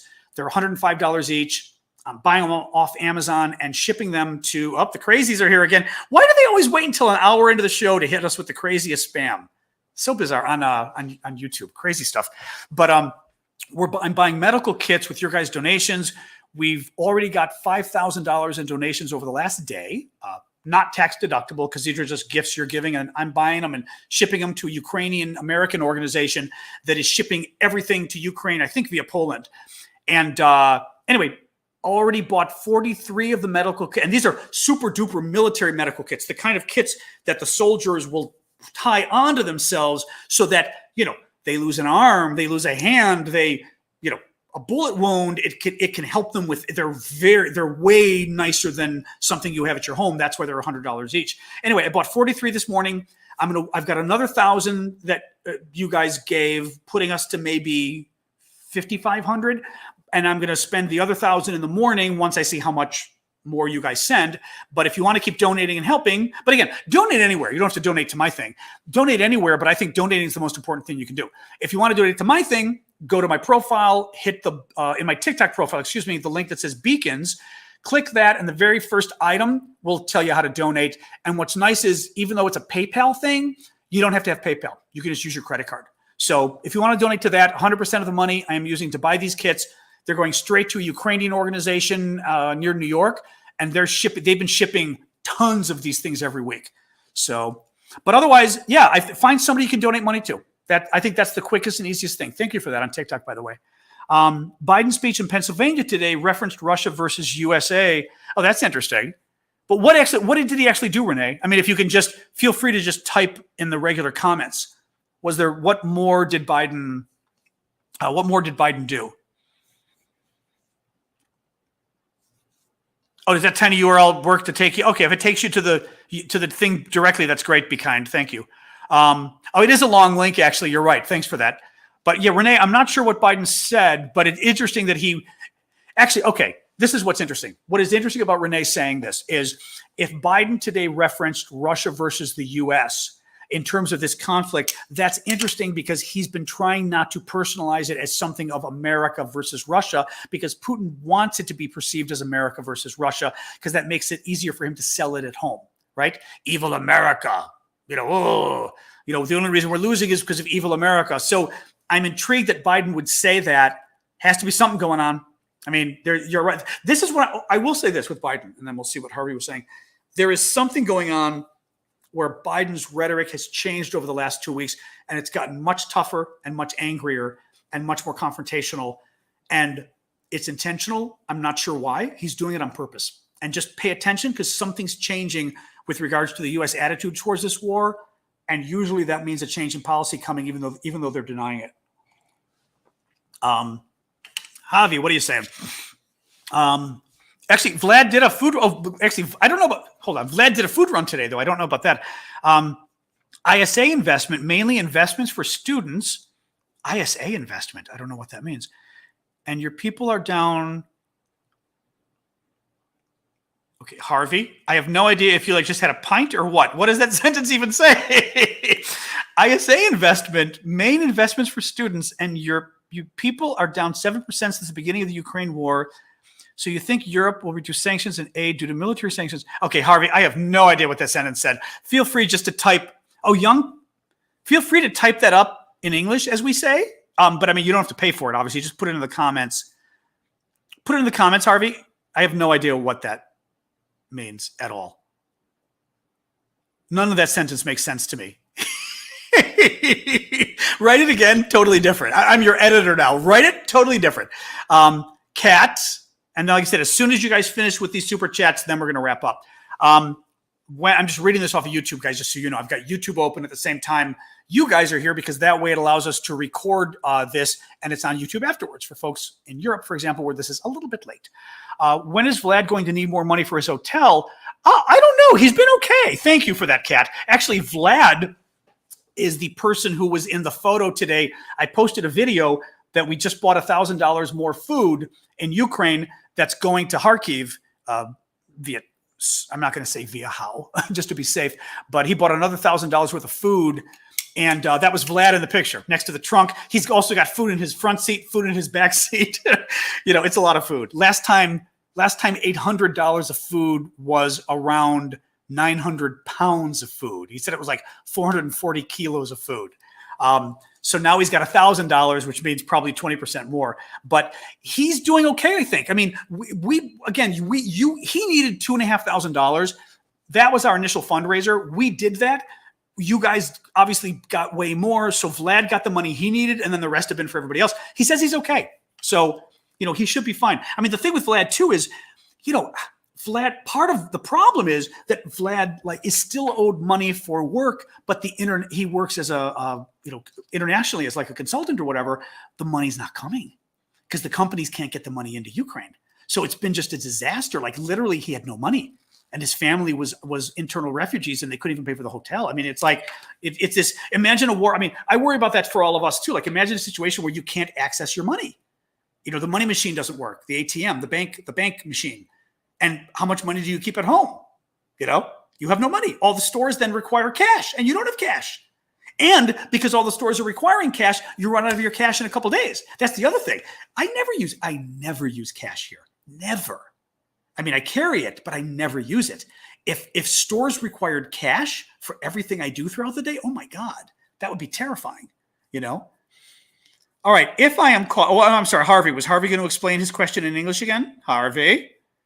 If I can find, let's see. If Harvey, you need to rewrite that. I just don't understand any of that sentence. That's the problem. None of that sentence made sense. Although Harvey, you and I are talking tomorrow, so I'm happy to answer it then, but I have no idea what that question means.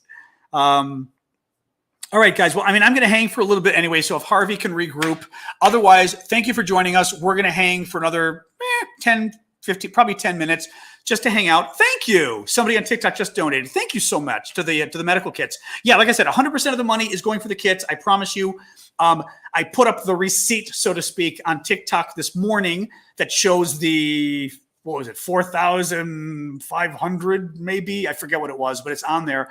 We only had like $11 left this morning. So I was sitting on that, and now we're adding it to the extra 1,000 or so, which is great. Thank you for that. And then when we're done with the fundraiser, if there's like $10 left over or whatever, I'm going to send it to Ukraine, and we're going to use it for the ongoing humanitarian work where we've been helping feed people in these different countries. These different cities in Ukraine.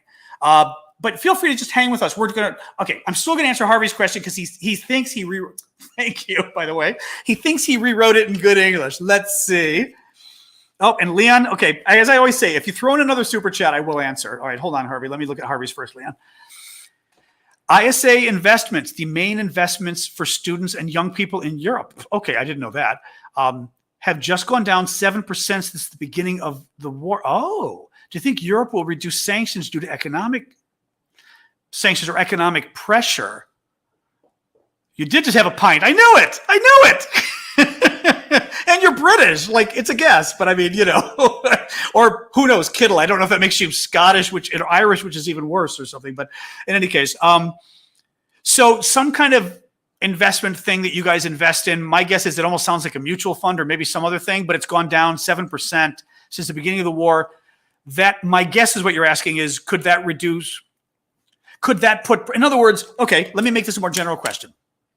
Could the impact on the stock market in Europe and overall individual companies, the market overall, indexes, et cetera, the index in Berlin, the index in London, if those go down because of the war, could that put pressure on Europe to end the sanctions? Yeah. I mean, it could put pressure on anybody.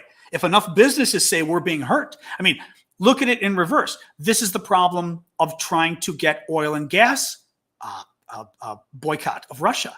Europe won't do it. America doesn't import much oil and gas from Russia. Europe does. And the Europeans don't want to do it. The Germans are the worst right now. But to be fair, Germany imports 40% of its energy from Russia. So I get why Germany might be like, you know what? Take it slowly, boys, So why wouldn't the same thing happen in reverse? Once they join in the sanctions, the economic pressure becomes so great that they say we're being hurt too much. Yeah, it could. Amazingly, Harvey's drinking Guinness. Okay. Amazingly, that hasn't happened yet. Or I should say, amazingly, it didn't preclude us getting involved, which is great. But it absolutely could. Leon Spencer, another good English name, I'm guessing. Lady Diana. What will it take for I don't know my origins and names well. I just know Lady Di. What will it take for U.S. to get involved? Former soldier. Oh, hey, thank you, Leon, for your service. We need to do more. I agree. We can't just sit back and wait for it to get worse. I've been saying from the beginning, thank you, TikTok. I've been saying from the beginning, I feel like for us to get, actually, and I'd be curious too, like feel in your own comments on YouTube and TikTok, I'd be curious, is it just me or do a lot of people feel like we're not doing as much as we could? I don't mean we could as in, of course, we could bomb Russia. I don't think we should bomb Russia, but meaning things we should do that we're not doing. I still feel like we're not doing things that we should be doing. And Harvey, I've been saying from the beginning, like as a political guy in DC, you learn to have to kind of manipulate and work with the American public. And I don't think it's lying necessarily. A lot of politics is lying, but it doesn't have to be lying. A lot of it is you're trying to convince I'm talking American politics, but European probably is the same. You try to convince the American people to get angry enough to demand the government do something, or to get angry enough where the government can do it and have cover, political cover, right? Like Biden gets involved militarily. If the American people don't want him involved militarily, after we just pulled out of Afghanistan, after we just finished the war with Iraq, the Americans aren't too excited to get into another war. Biden knows that. If Americans get so upset and they demand Biden, we want planes being sold to Russia, Biden might just do it. So in terms of us getting involved, I always felt like it was going to be some humanitarian disaster. Thank you, Renee. And it was going to be some humanitarian disaster that is televised, that we have photos of. Bucha, there is, I said Bucha changed something. I'm still not convinced it changed enough of what we're seeing. There's too much spin in Washington, because the thing is, people also lie, and that's the problem. Like, I look at it much more strategically. Again, I'm not a soldier, but I fought a lot of political battles. Strategically, I want to win the population over, and to win them over on something this serious, they've got to see death and destruction in a way that offends them, and that usually means children and things like that. And Bucha was pretty close. Mariupol could be enough, which is why maybe the Russians are trying to hide the evidence. But I think it's got to be some evidence of war crimes that are literally genocide. They literally line up 500 people and shoot them all, like the Nazis did in Kiev, with the Jews over a 2-day period. There it was like 34,000. I didn't even know that. I didn't know the details. It was 34,000 people over 2 days. Horrific. Just each one walking up, bullet to the head. That, maybe not 30,000 people, but that kind of crime that is so horrific that people go, that's it, we've got to stop them. Now, that could also be using a tactical nuclear weapon. Chemical weapons, I get a little worried about what I've heard. Thank you for that. I get a little worried about what I've heard, because I feel like our government has been still making this, we're going to get really mad if you use chemical weapons, but at the same time, we're not going to engage militarily because that would be World War III. And I've been saying on all of my broadcasts, then that's not really a threat, because now you're saying, okay, if we're not going to get involved militarily, what are you going to do? More sanctions? I mean, right? Who cares? And who cares? But Putin doesn't care about the sanctions. He cares about the military stuff. So, I mean, so that could be it too, that Putin finally crosses the line in terms of chemical, biological, or nuclear, but I still worry whether we would respond enough. I just think it's got to be something so awful that the public demands it. Because actually, I will say this, to sort of final point on your question. What's been interesting to see is the polls of about a week or a week and a half ago showed that Americans were, they disapproved of Biden handling Ukraine. They felt he should do more. But they were very concerned that the U.S. not get into war with Russia. So they were agreeing with Biden on that, and they didn't want him to do anything that could risk us getting into war, but they still felt like Biden wasn't doing enough. So it was a very interesting, almost, confusion in the poll. So I don't know which way that goes, but currently we're going to sit back and watch it get worse. It's infuriating me. I think we're not doing enough. So, that's I get the sense you think that too, and I agree. I think Biden's done a great job with mobilizing the international world order. Maybe he got too scared, not scared, but too burned by the Afghan withdrawal that he thinks, forget it. The American people don't want us anywhere. I mean, basically don't get involved again. It's a mess. It's just a mess. We shouldn't get involved. But I just don't think you can watch things like this happen. And I hate to say it, but in Europe, this is Europe. We have a strategic interest in this. This is Russia. This is not halfway around the world where we go, God, that is horrible, but it's not our backyard. And now I'm just talking strategically. I'm not talking morally. But strategically, this is Russia. This is horrible.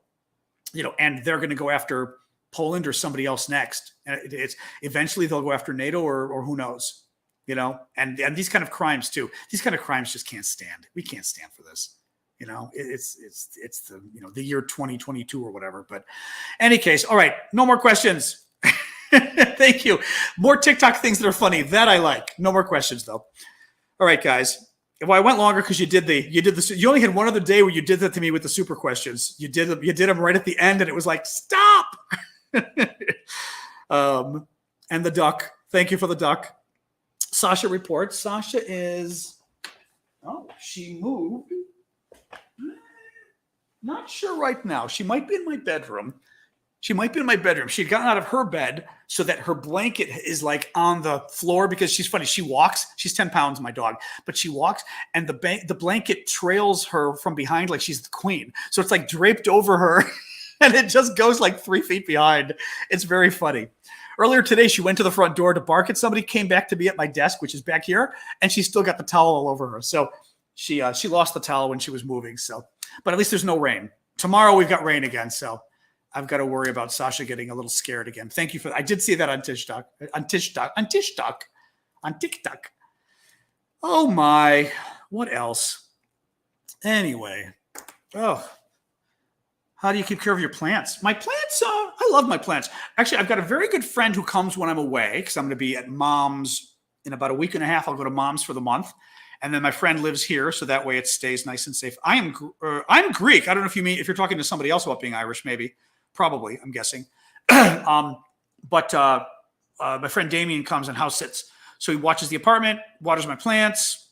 He's actually getting pretty good. Like, he was not, I've got a green thumb for sure. And in English, we say that meaning like I'm good with plants. My mom's great with plants. Her father was great. It's a Greek thing. But I'm the one in the family that got mom's green thumb. I love plants, and I'm very good with plants. I grew orchids for a number of years. So I love plants. And these guys pretty much need to go outside. I put them outside 2 weeks ago. Then we got freezing weather again. Now it's done. So in the next couple of days, they're going to go outside for the summer. Most of these that you can see right here are geraniums. And I like them just because, I bring them in for the winter. I put them out and they just grow. And I'm cheap. So I don't have to go to the store and pay for them. And I don't have a car anyway. So going to the store is a total pain. And this way I've got like 6 plants that come in and out. Now, the other thing that's kind of funny, though, you could if you look back, you'll see in YouTube, you see the white, And on TikTok, you see the white. That is my Christmas cactus that is still flowering, the white one. I have no idea why. It's the craziest thing. My Christmas cactuses didn't start flowering until like January. And even then, some of them only started getting their the bulbs or the buds in January.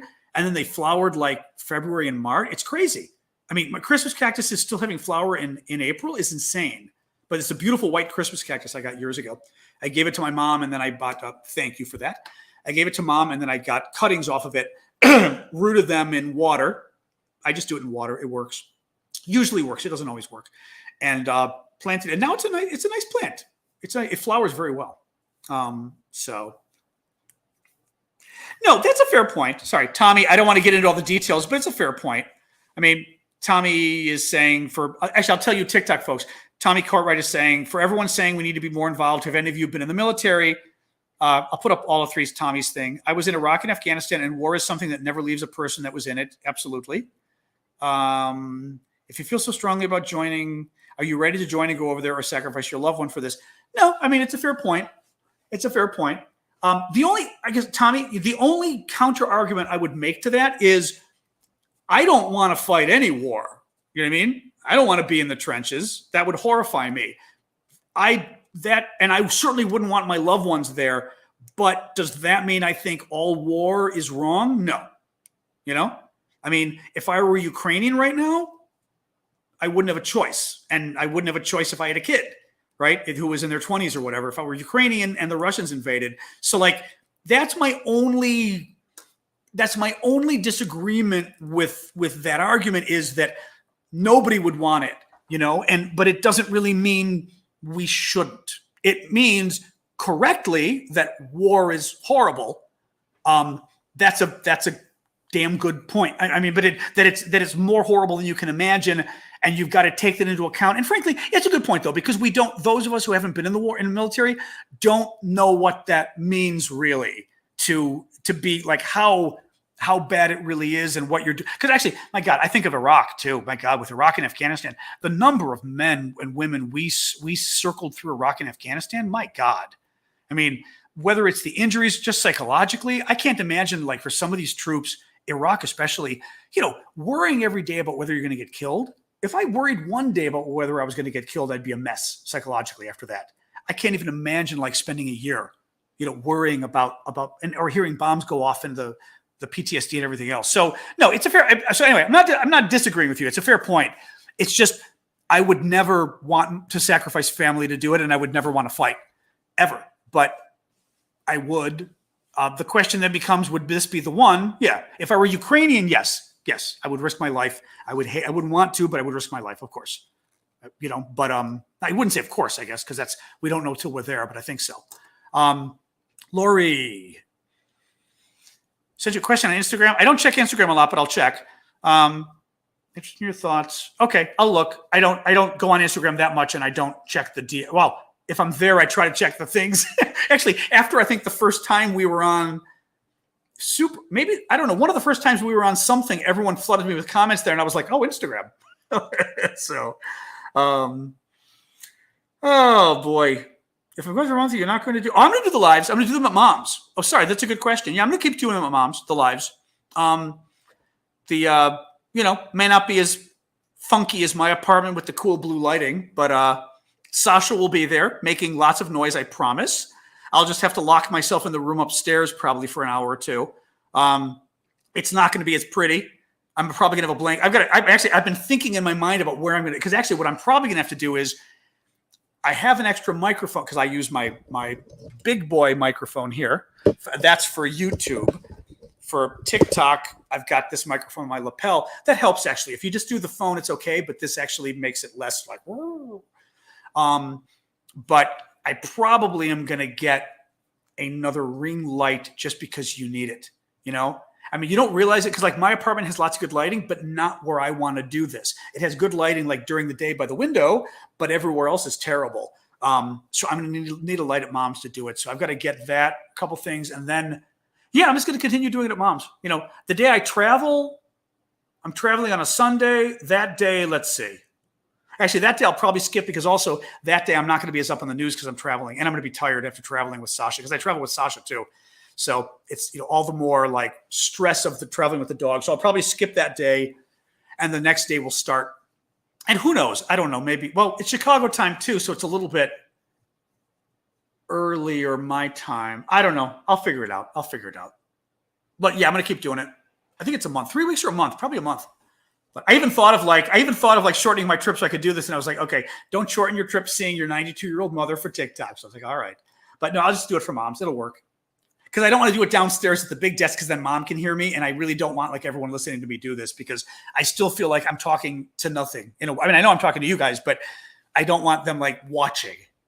Mom even asked, she said, when you come, your sister showed me your TikTok. It's great. When you come, I want you to show me how I can watch. And I was like, no, don't get mom on TikTok. It reminds me of somebody who told me this, that my parents tried to friend me on Facebook like 15 years ago, whatever. It's like, I don't know what to do. It's very funny. All right, guys. Yeah, mom is not I was like, I don't want mom on social media. Oh, Renee. Okay. Thank you. Thanks, Renee. All right, guys, let's call it quits. Okay. We're already getting to our 1:45. I'm tired. This is great. We will do 7 p.m. tomorrow again. I say 7 p.m. Eastern time, US. That's Washington, D.C. time tomorrow. As always, the weekends we'll do a much more sensible time, like maybe 2 p.m. Eastern, something like that.